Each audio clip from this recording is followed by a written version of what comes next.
Assalamualaikum adik-adik. Bertemu lagi di video pembelajaran kita. Materi kita hari ini adalah tema 3 subtema 1 pembelajaran 1. Sebagian besar masyarakat Indonesia mengonsumsi nasi sebagai makanan pokok. Apakah kamu tahu bahwa nasi berasal dari beras dan beras berasal dari padi? Mari kita mengenal padi. Tahukah kalian makanan yang paling banyak dikonsumsi masyarakat Indonesia? Bacalah teks berikut dalam hati. Pahamilah isinya dengan baik. Padi adalah tanaman yang sangat penting di Indonesia. Padi menghasilkan beras. Banyak penduduk Indonesia yang mengonsumsinya. Padi dapat tumbuh di daerah panas dengan curah hujan tinggi. Daerah utama penghasil padi adalah Jawa Barat, Jawa Timur, Jawa Tengah, Sulawesi Selatan, dan Sumatera Utara. Karawang, Jawa Barat dikenal sebagai lumbung padi nasional.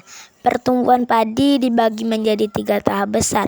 Pertama-tama benih atau biji padi dimasukkan ke dalam karung goni dan direndam 1 malam di dalam air mengalir supaya perkecambahan benih terjadi bersamaan. Selanjutnya benih-benih ini ditanam di lahan sementara bibit yang telah siap dipindah tanamkan ke sawah.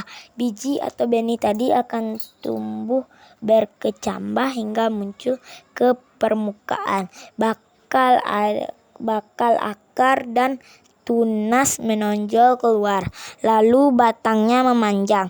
Petani juga mengairi, memberi pestisida dan pupuk pada tanaman ini. Selanjutnya tanaman padi berbunga hingga gabah matang, berkembang penuh, keras, dan berwarna kuning. Gabah adalah bulir padi yang terbungkus dalam sekam. Gabah ini nantinya yang akan dijadikan benih lagi. Tahap pertumbuhan padi berlangsung antara 110 hari hingga 130 hari. Setelah panen, padi gabah ditumbuk dengan lesung atau digiling sehingga sekam terlepas dari isinya. Bagian isi inilah yang berwarna putih, kemerahan, ungu, atau bahkan hitam yang disebut beras. Jawablah pertanyaan berikut. 1. Apa isi bacaan di atas? Tahapan pertumbuhan padi. 2. Mengapa tanaman tersebut penting bagi masyarakat Indonesia? Karena padi merupakan makanan pokok masyarakat Indonesia. 3. Di mana tanaman tersebut dapat tumbuh? Di daerah panas dengan curah hujan tinggi. 4. Berapa lama proses tanaman tersebut tumbuh? 110 hari hingga 130 hari. 5. Apa yang dimaksud dengan gabah? Bulir padi yang terbungkus dalam sekam. Tukarkan jawabanmu dengan seorang teman. Diskusikan jika ada perbedaan antara jawabanmu dengan jawaban teman. Indonesia memiliki beragam tumbuhan yang dapat dimanfaatkan sebagai makanan pokok. Beras, sagu, dan singkong adalah beberapa di antaranya. Di daerahmu pasti banyak tumbuhan yang dapat dimanfaatkan. Ada mangga, pisang, seledri, tebu, atau lainnya. Pilihlah salah satu tanaman yang sering kamu manfaatkan dalam kehidupan sehari-hari. Tulislah pertanyaan sebanyak-banyaknya tentang tanaman tersebut. Pertanyaanmu harus dapat menjawab rasa ingin tahumu. 1. Bagaimana cara menanam padi? 2. Siapa yang menanam padi? 3. Di mana padi tumbuh? Simpanlah pertanyaanmu karena akan digunakan lagi. Kamu sudah belajar tentang bagaimana padi tumbuh. Isilah diagram berikut berdasarkan bacaan di atas. Pertama-tama, direndam 1 malam di dalam air, kemudian ditanam di lahan sementara. Biji tadi akan tumbuh, bakal, akar, dan tunas menonjol keluar. Lalu batangnya memanjang. Tanaman padi berbunga hingga padi matang, berkembang penuh, beras, dan berwarna kuning. Diskusikan hasilnya bersama temanmu berdasarkan diagrammu. Bagian mana yang paling penting? Mengapa? Apa dampaknya apabila bagian tersebut bermasalah? Diskusikan pendapatmu dengan temanmu. Karena banyak dikonsumsi oleh masyarakat, tanaman padi biasa saja berkurang. Oleh sebab itu petani harus menjaganya. Berikut adalah beberapa cara untuk mempertahankan padi tetap dapat dinikmati masyarakat Indonesia.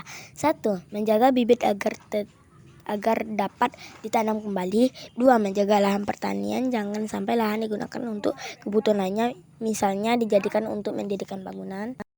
3. Menjaga kebersihan lingkungan sekitar. Sampah akan menyebabkan banjir. Apabila terjadi banjir, maka tanaman padi tidak akan tumbuh.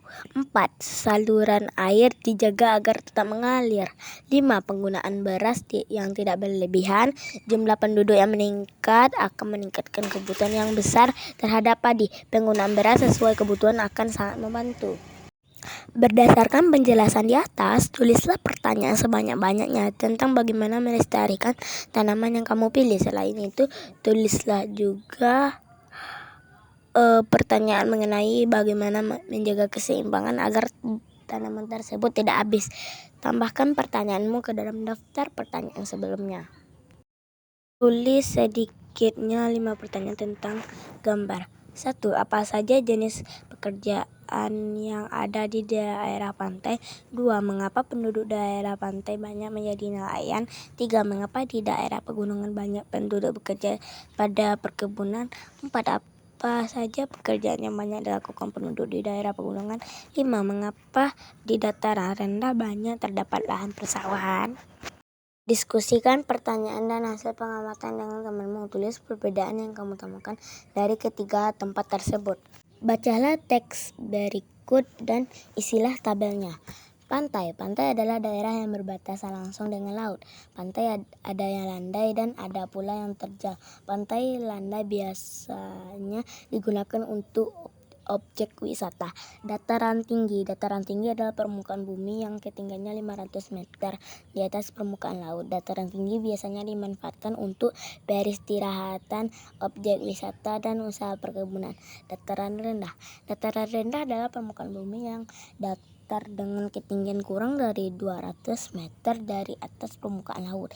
Pada umumnya dataran rendah berada di sekitar pesisir pantai. Dataran rendah banyak digunakan untuk berbagai keperluan, di antaranya pertanian, peternakan, perumahan, dan industri, serta beberapa jenis kegiatan perkebunan seperti perkebunan kelapa dan tebu.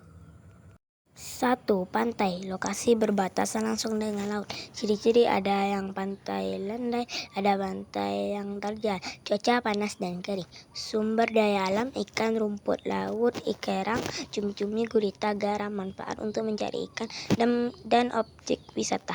Mata pencarian penduduk: nelayan, petani tambak, petani garam. 2. Dataran tinggi. Lokasi berada di ketinggian 500 meter di atas permukaan laut.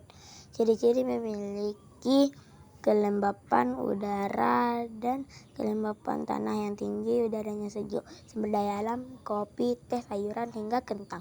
Manfaat: tempat peristirahatan, objek wisata, dan perkebunan. Mata pencarian penduduk: petani dan pekebun. 3. Dataran rendah. Lokasi berada di ketinggian kurang dari 200 meter dari atas permukaan laut. Ciri-ciri: berada di sekitar pesisir pantai, cuaca hangat. Sumber daya alam: hewan, ternak, sayuran, dan buah-buahan. Manfaat: pertanian, perkebunan, peternakan, dan industri. Mata pencarian penduduk: petani, peternak, pekebun. Oke adik-adik, sampai di sini dulu ya pembelajaran kita hari ini. Jangan lupa subscribe, like, and comment. Dan nyalain lonceng notifikasinya ya, biar nggak ketinggalan video pembelajaran terbaru dari Abang. Oke, bye-bye.